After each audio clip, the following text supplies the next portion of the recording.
वहाँ के तो बुझाते नहीं कि हाँ मेहरानू गल भी है तो तनी से बात कर ली फोन करके के जन कौन काम में बिजी हमेशा रही ना।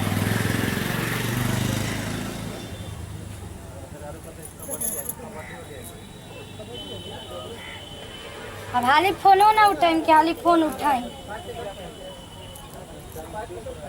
हेलो हाँ गोर लागत है का जी रौरा तो हमरा के नैयर छोड़ के चल गइल मैं तब से तो फोनो नहीं कैले रौरा याद नहीं किया हुआ तो बताई हम कितना बेचैन होता नहीं हमरा थोड़ा सा रौरा भी न मन नहीं खेलागत हमरा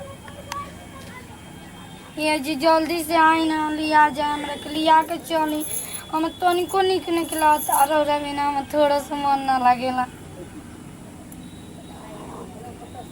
अब जाए दी बहाना मत करी खाली जब देखो तब रौरा बहाने करी ना रौरा पता बने कि हम रौरा की एक पल देखले भी ना रही ना जब तक ले रौरा के हम देखी ना तब तक ले हमार मन ना भरेला। ये जी जल्दी आई ना बस आइम तब। अरे काहे रौरा झूठ मूठ के टेंशन लेता नहीं सोचत है का भइल 4 दिन चाहे 5 दिन आइला भइल तो रौरा टेंशन मत ली हम भौजी के समझा दे रौरा पहले आई तो भौजी कुछ ना कहियन जा भेज दियन जा हमरा के रौरा आई हम भौजी के मना लेम कह के और रौरा तो पते बाकी बड़की भौजी हमार बात कितना माने नहीं। चलिए ठीक बा हम जाता नहीं रखी कब आई ठीक बा तो जल्दी आई। हाँ सुनी अब देखिए आवत तो ससुर आई तो तनी ऐसा पेन ओढ़ के झाड़ के आइम कुछ लेके आइम ताकि तनी अच्छा लगे हमार भौजाई के कि ना तनी आइल बन दमाती तो तनी बढ़िया से आइल बन इना के जौन मन तौने मिली पेन के मत आ जाए ठीक बा रखी गोलाता चला वहाँ के आई अब तो हम चल जाए बतावा बियाह हो गए के बाद नैहर में पता ना काहे ना मन लागेला। चला आते बनी सामान पैक कर ले कहाँ जाने नू बेटेउगा कहाँ चल का मार हंसता तो ओने लगो। अरे भौजी ऐसा कोनो बात नहीं के हमार है मोबाइल लेके मार दो तो हमने ले कोनो दुख सुख नहीं के बतियत आ खाली दुल्हे ले बतियत ओजे लाइबे कइलू त ए भौजी जाना तड़ू बियाह हो जाला तो तारा पते बड़ुए कि मर्द के छोड़ के रहल ना जाला। आई हे दादा तो काहे ना ओजे रहलू का कर खातिर आइलू हो। अरे भौजी हम आ गए कहल गइल बा कि ससुरा नैहर दोनों के देखल जाला यही से आ गए नहीं अब 4 दिन रहनी ना वहाँ आवत नहीं लिया जाए तो सुन ला आवत नहीं तो आवत रही हम वहाँ के विदा करब ना अभी रह 10 दिन और ए भौजी हमरा तनिको मन नहीं खेला देखी। अरे भाई भैया और का कहियन जी ए जे बाणन और मार बक बक बोले जाते नहीं क्या बोलती है जब 10 दिन रहो। अरे भैया तोरा पता बनाओ जी के सास ऐसे ही बीमार पड़ रही शुगर के रोगी हरी तार पते बड़ुए ससुर बाउन त लकवे मरले बड़े जाय दी और देखे हमने तो भाई कहना में 10-20 दिन रहो। हां न त वो कहियन ता तू लहो कहियन नु तो भौजैया निमल माना जानत नहीं कि यही से विदा करे खातिर आ चली आवते ऐसे बात नहीं के भौजी तू तो जाना तड़ो ना भौजी के ससुर में के बात करे वाला ना भी तो ओकरा मतलब ना रहे हे छत हो छत फानत रहेले तो जाय हमरा ले कहत हो जा छोटकी ले मजली ले पूछबू तब न उ जाय दियो से तब न तो कहते छोटकी कहते ना हम तो बुच्ची कभी राख ठीक बा भौजी हम जाते नहीं उन लोग से पूछ लेते हैं भाभी से। ठीक बा ठीक बा घरे में बाईसन ठीक बा भाभी आहो कन्या जी 4 दिन के बिटुया आइल बिया आ कतना फोन पर लागल बिया हो। हां दीदी भोर दिन फोन पे बतियावत रहे तो आ कहां बतियावत रहली का जाने जब सुनबू तब आजी बोलत नहीं हौ ले आई समझ हां ले ले तो चार फोने से जब बतिया के रहता बिटुया के अपन ससुराल में रहे के चाहिए। हां ई जगह के का ए जे कजल के ससुर साथ में घर नहीं रहत नहीं कोई हाल बटे का करियली ओ जगह पेट नहीं के भरत बतिया और बतिया तेज गा के पेट नहीं के भरत आवत उन पहुना ना तो लेके विदा कर दा तब सुधर जीहन ए जे साल भर बुलाइबे मत कर मन नहीं हाल आसन उनको छूटी जाए तो बड़की दीदी ने बाड़ी उ ना बुला ले लिया बड़की दीदी का करियन हमारे जब अथी बस चलता ठीक ना बड़की दीदी के बस नहीं के चला तेन की दिन जाके ना बेटी और बेटी लेखा रहा ज्यादा उड़बू तो अपन ससुराल जाके उड़ा तेन की दिन आओ तो इनकी दिन ही नहीं खे देवे के उ जमाना गई ठीक ना। हां देखो तनी का करत तारी मत बुलाइन बाप रे बाप पैसा ना ना काहे भौजी का करतड़ू जा का करतन जलावकत नहीं खे कहा भौजी ऐसे काहे बोलेलू? जब देखलू जाके 3-4 दिन खातिर आल तब लड़ते रहलू। 3-4 दिन खातिर आइल बड़ू त का तरह के आरती उतारी जका तार 3-4 दिन तक कहिए के हो गइल बाटे अब तक कर। अच्छा हम ये बोले नहीं कि भौजी तो और से ज्यादा बस वहाँ के आओ तो नहीं हमरे जाए के बड़े ससुर। जाए के बा हम्म एक गली हमनी के हाथ में 2-4 पैसा रहे जौन उठ गइल बजान लो जाए के पड़ी तो बैग उठाइए अपन चल के बची हो मिठाई आ सिखाई के पास में न पड़ी हो बाना ता ढेर हो गइल नैहर के खेलवाड़ी कोइला खेलारपन कोइल ठीक ना।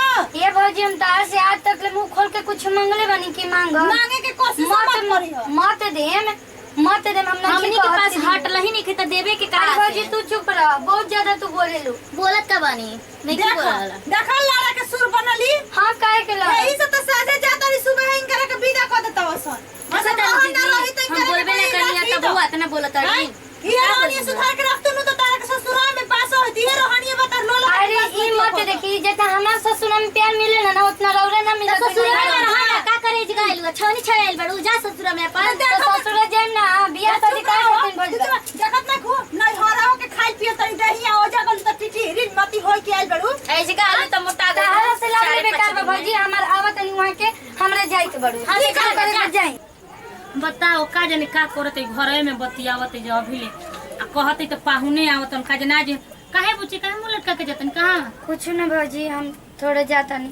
कहां जतड़ू अपन सखी ले मिले का हाँ भौजी जाता नहीं हम तन जा मिल जा तो बेचारी जातड़ी तनी जाए के बोवे नु एक चलते कोई के नहीं हर भौजी एगो बात कही का हो काहे दोनों भौजी हमेशा हमरा पे उठत रहेली जा।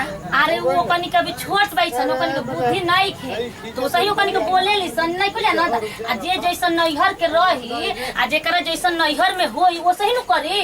हम तेरे के नहीं बोलत हई भैया कुछ नहीं के रोरा के बोलत ना कन ठीक बा भौजी और भैया बढ़िया बोलही बनी हम बढ़िया बोलही बनी तो तब में सोचे के कौन बात बा। ठीक बा भौजी जब उ लोग के ये राय बड़ुए कि उस ससुर जेन से 1 साल ना बुलाइम तो हम खुदे ना है ओइसन कोनो बात ना काहे ना बुलावली? भैया बनी बुलाइम हम बुलाइम वो मालिक ऐसे काम नहीं मालिक है। अच्छा तू ही बताओ भैया जब देखो तब ना हमरा पे हो छोटकी भौजी बाड़ी हमेशा उठत कोई रहे। ना ठीक अरे है। आज माई रही माई बाबू रहतन तो ना हमरा के तना सुने अरे के पागल मिली तने प्यार में माई अरे तो उनके प्यार दिले तोरा चल लफंगा घर के हड़ी सन वो सही ओकन के बोली बात ना भौजैया है। ओकन के भौजैया भईवा वो सही बोले लसन हाँ। वो सही तोहरो के झझन हमनी के नहीं के बोला ठीक जा बा।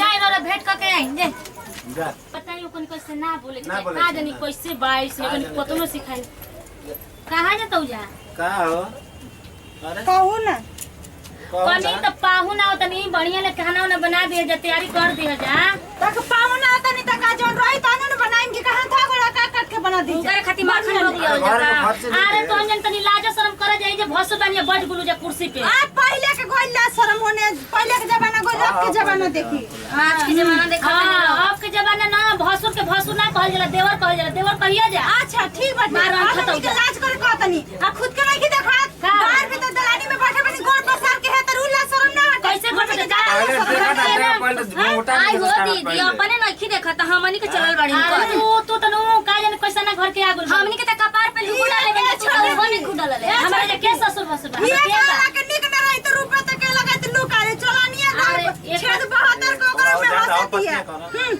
एकनी के मुंह ना लागला पे नु अपन इज्जत से एकन से बोलले लड़ाव मत करा ना हमनी के मुंह है अरे लतार बेकार हो जा लंगाई घर काइल बसन ओसे लंगट अरे करत बाप रे बाप रे बाप चिल्ला करत गांव के सुनावतड़ी देखी कहते न कि तनी कम में बोलती तो ठीक रहला भतार लंगन ले लेवनी ऊपर गुमान कर ले बनी जाओ जाओ अरे कैसन बा हमार बंग तोरा खातिर बोल ना आई बुढ़ावा पे गुमान कइले बाड़ी करत रहे ऐसा तोरा तोरा जान गुमान करी तो है तो ना गुमान निमर रही फौजी तो कैसे कहते ना गुमान कर तोरा निमन के चटतनी लंगड़ा के जाने गुमान तो करत चाह दे बुझाई ना अरे तू कही बोली ठीक ना तो जब ये सब रखला के खींच के नीचे धो दे मार अरे मैं तो भेजा तू ही चलो तनी खींच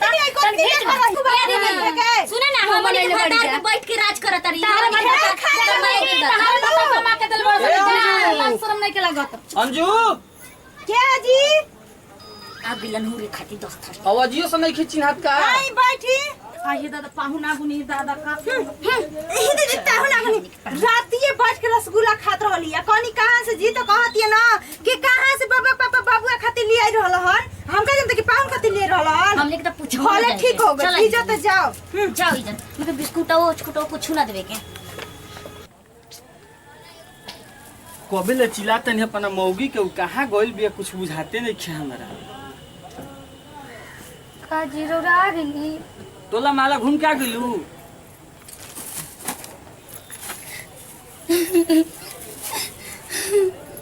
अरे पागल रोत कहाँ बढ़ रे।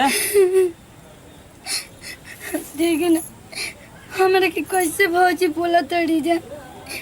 हम कोनो टोला महला ना घूमे गई रही जी। हम तो गई रही सब। अरे पागल तो तू मजाक के सीरियस ले लेबे पागल कहीं की।